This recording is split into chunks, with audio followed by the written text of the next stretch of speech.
හයි කොහොමද හැමෝටම ඉතින් අද මම ගේන වීඩියෝ එක ගැහැණු ළමයි පිරිමි ළමයි හැමෝටම වැදගත් වෙන වීඩියෝ එකක්. ඉතින් අද මගේ වීඩියෝ එකෙන් මම ඔයාලට කියලා දෙන්නේ දැන් මේ කාලේ ගොඩාක් රස්නේනේ. ඉතින් ඒ රස්නෙට අපේ හැම ගොඩක්ම වියලි වෙලා. මේ වගේ කකුල් සුදට හැම තැනම දැන් පේන්න තියෙනවනේ හරියට සපන් ගැවිලා සේදිලා නැහැ වගේ අපේ කකුල හැම තැනම සුදු වෙලා තියෙන්නේ.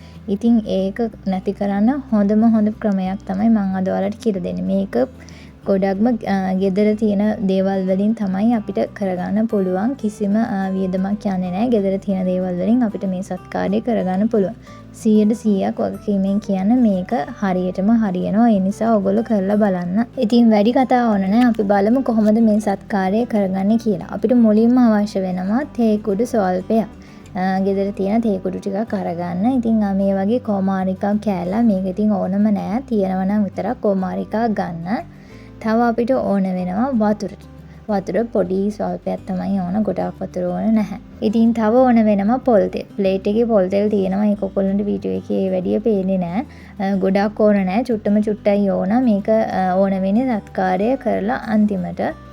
ඉතින් තව මම මේ වගේ ප්ලේට් එකක් ගන්නවා අමතරව මට ඕන මිශ්‍රණය හදාගන්න. මේ ස්වාභාවික සත්කාරය ඕනම වයසක ඉන්න කෙනෙක්ට කරන්න පුළුවන්. ඕනම ස්කින් ටයිප් එකක් තියෙන කෙනෙක්ට කරන්න පුළුවන්. කිසිම ප්‍රශ්නයක් නැහැ. අමාරුත් නැහැ. ගොඩාක්ම පහසු සත්කාරයක්. දැන් ඉතින් මම ඔයාලට කියලා දෙන්නම් කොහොමද මේක හදාගන්නේ කියලා. හරි දැන් අපි බලමු කොහොමද මේ සත්කාරය කරගන්නේ කියලා. මුලින්ම අපිට අවශ්‍ය ප්‍රමාණයේ තේ කුඩු එකතු කරගන්නවා. ඉතින් ඔයා මුළු ශරීරයටම මේ සත්කාරය කරනවා නම් ටිකක් වැඩිපුර ගන්න.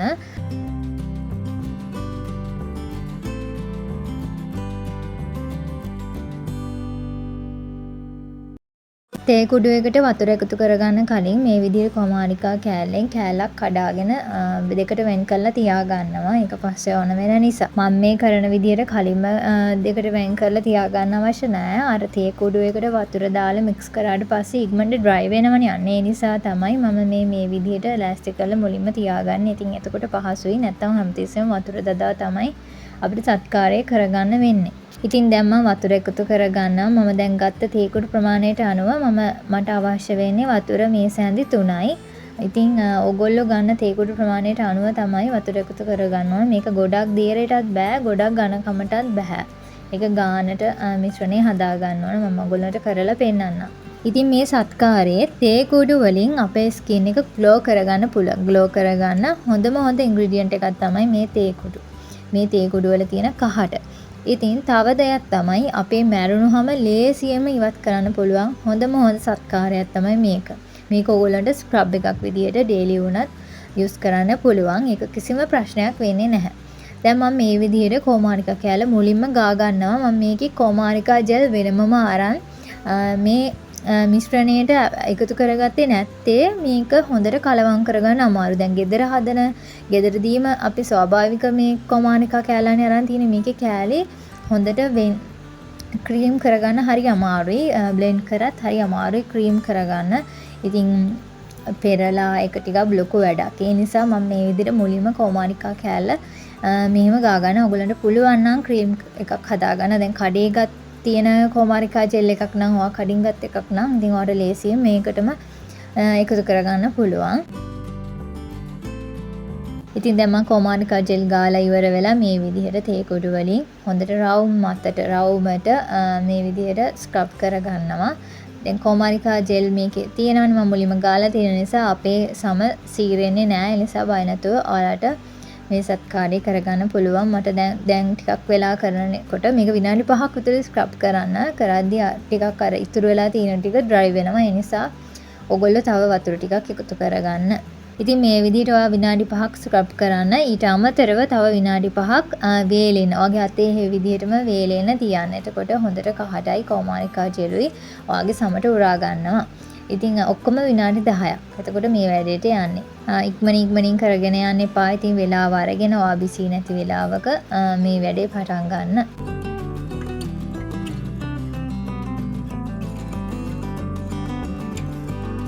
මට ඔයාලා මුලින්ම වීඩියෝ එකේ දැනුවත් කරන්න බැරි වුණා මේ ස්ටෙප්ස් ටික ඔයගොල්ලන්ට මූණට කරන්න පුළුවන්.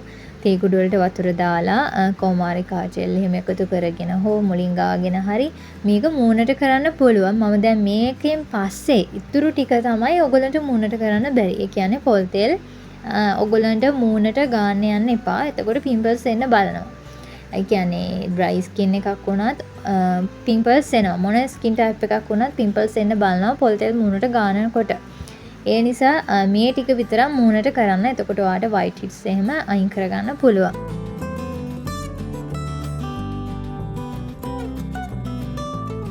මම දැන් ස්ක්‍රබ් එක සෝදගෙන ඇවිත් තියෙන්නේ. මම විනාඩි 5ක් විතර ස්ක්‍රබ් කරලා තව විනාඩි 5ක් අතේ හැමම තියෙන්න දීලා තමයි වේලෙන්න තියෙන්න දීලා ඊට පස්සේ තමයි වොෂ් කරේ. ඉතින් දැන් මේ විදිහට තමයි තියෙන්නේ. මම ඊළඟට ඔයාලට කියන්නම් මම දැන් ඊළඟට මොකද කරන්න කියලා. ඉතින් ඔයාගේ අත් දෙක මුලින්ම තෙම්ම ගන්න. වතුර හිටින්න තෙම්මගෙන ඊට පස්සේ පොල් තෙල් අරගෙන මේ විදිහට අතේ ඇප්ලයි කරන්න ඕන. එතකොට ඒ කියන්නේ දැන් වතුර අනිවාර්යෙන් අතර තියෙනවා. දැන් පොල් තෙලුයි වතුරයි එහෙම කලවම් කරන්න බෑනේ, මික්ස් කරගන්න හරි අමාරුයි. ඒකයි මම කියන්නේ අත හොඳට වතුර හිටින්න තෙම්මගෙන ඊට පස්සේ පොල් තෙල් චුට්ටක් අත් දෙකේ ගාගෙන අතේ ගාගෙන දැන් කකුල් වල කරනවා අත් දෙකේම ඔයාලට කරන්න පුළුවන්. අතේ ගාගෙන මේ විදියට හොඳට ගා ගන්න. එතකොට කිසිම ප්‍රශ්නයක් වෙන්නේ නැහැ. ඔයාගේ හැම ඩ්‍රයි වෙලා පේන්නේ නැහැ, කැතට පේන්නේ නැහැ. හරිම ලස්සනට දිලිසෙනවා ඔයාගේ හැම. ඒ කියන්නේ දැන් අපි හොඳට වතුර බොන්නත් ඕන. දැන් සාමාන්‍යයෙන් වතුර බෙව්වා සමහර අයගේ ස්කින් එක හරිම කියන්නේ ලස්සනට පේන්නේ නැහැනේ ඩ්‍රයි වෙලා හැමතිස්සෙම කකුල් දුනත් අර සුදු මැලි වෙලා සුදු පිපිලා වගේ හැමතැනම කියන්නේ කකුල් හරියට මැදලා නැහැ වගේ පේනවනේ. හොඳටම ඩ්‍රයි වෙලා ඒ නිසා ඉතින් ඒ අයට මේක කරන්න පුළුවන් නම් ගොඩාක්ම වටිනවා. අනිවාර්යයෙන්ම කරලා බලලා රිසල්ට් එක කමෙන්ට් කරන්න අනිවාර්යයෙන්ම 100%. මම මේක ගෙදරදීම කරන නිසා තමයි මම ඔයාලට කියන්නේ හරිම ලස්සනයි ස්කින් එක. ඉතින් දැන් මම මේ පෙන්නන්නේ මගේ ෆයිනල් ලුක් එක. ඉතින් මට පේන තරම් ලස්සනට ඔයගොල්ලන්ට වීඩියෝ එකේ හරියට පේන්නේ නැතුව ඇති මේ ලයිට් එක. ඉතින් ඔයගොල්ලොම කරලා බලන්න. එතකොට තේරෙනවා දැන් මම මේ කරලා තියෙන අතටනේ දැන් අපි කකුල් දෙකට කරාම ලොකු වෙනසක් පේනවා. මොකද සුදු පිපිලා වගේ ඒ සබන් හරියට ගිහින් නැහැ වගේ ඩ්‍රයි වෙලා හොඳටම ඩ්‍රයි වෙලානේ. ඒක එහෙම් පිටින්ම නැති වෙනවා මේක ඔයිල් ගාලා ඒ විදිහට කරාම. මම මේ කියන විදිහටම කරන්න. ඉතින් මේ සත්කාරේ ගොඩාක් ලොකු සත්කාරයක් නෙමෙයි, චූටි සත්කාරයක්. ඉතින් මේ පොඩි සත්කාරයෙන් අපිට ගොඩාක් ලොකු වැඩක් තමයි මේ කරගන්න පුළුවන් වෙන්නේ. ඉතින් දන්න අයත් ඇති, මේ නොදන්න කියන්නේ ගොඩාක්ම නොදන්න පිරිසක් ඉන්නවා මේ ගැන. ඉතින් ඒ නිසාම තමයි මම මේ වීඩියෝ එක ගෙනාවේ. ඔයා පසුතැවෙනවා නම් ඔයාගේ හැම ඩ්‍රයි වෙලා මේ අවුවේ සැරත් එක්ක ගොඩාක්ම ඉතින් අපේ හැම ඩ්‍රයි වෙලා තියෙන්නේ. කකුල් එහෙම වේලිලා අර වගේ සුදු පිපිලා හරි කැතටනේ තියෙන්නේ. ඉතින් ඒ නිසා ඔයගොල්ලන්ට මේ වීඩියෝ එක ගොඩාක් වැදගත් වෙයි කියලා මම හිතනවා. මම ෆේස් එකට කරන එක අනිවාර්යයෙන්ම ඔයාලට ඊට පස්සේ මේ ඊළඟට වීඩියෝ එකකින් ගේන්නම්. ඉතින් මම හිතනවා මේ වීඩියෝ ඔයාලට වැදගත් වෙයි කියලා. ඉතින් මෙතනින් මම මේ වීඩියෝ ඉවර කරනවා. ඉතින් මේ ටික තමයි මට ඔයාලත් එක්ක ෂෙයා කරගන්න ඕන උනේ. ඕගොල්ලන්ට මේක මූණටත් කරන්න ඕන නම් මාසෙට එකම එක පාරක් කරන්න. ඩේලි හරි සතියෙන් සතියටවත් කරන්න නම් යන්න එපා බබෝ. පිම්පල්ස් එන්න බලයි. මම හරිම ආසාවෙන් තමයි ඔයාලත් එක්ක මගේ මේ සීක්‍රට් එක ෂෙයා කරගත්තේ. ඉතින් මම මේ වීඩියෝ එක මෙතනින් ඉවර කරනවා. ඔයාලට මොන හරි ප්‍රශ්න තියෙනවා නම් මට කමෙන්ට් කරන්න. ඉතින් ඔයාලගේ රිසල්ට් එක අනිවාර්යයෙන්ම මට කමෙන්ට් කරන්න. මම ඉතින් තවත් වීඩියෝ එකක් කරන් ඉක්මනින් එන්නම්. මගේ channel එක subscribe කරලා තියාගන්න. ඔයගොල්ලෝ channel එක subscribe කරලා කරන්නේ නැති ළමයි ගොඩාක් ඉන්නවා. මගේ videos බලනවා විතරයි channel එක subscribe කරන්නේ නැහැ. එහෙනම් ඉතින් මම ගිහින් එන්නම්. bye.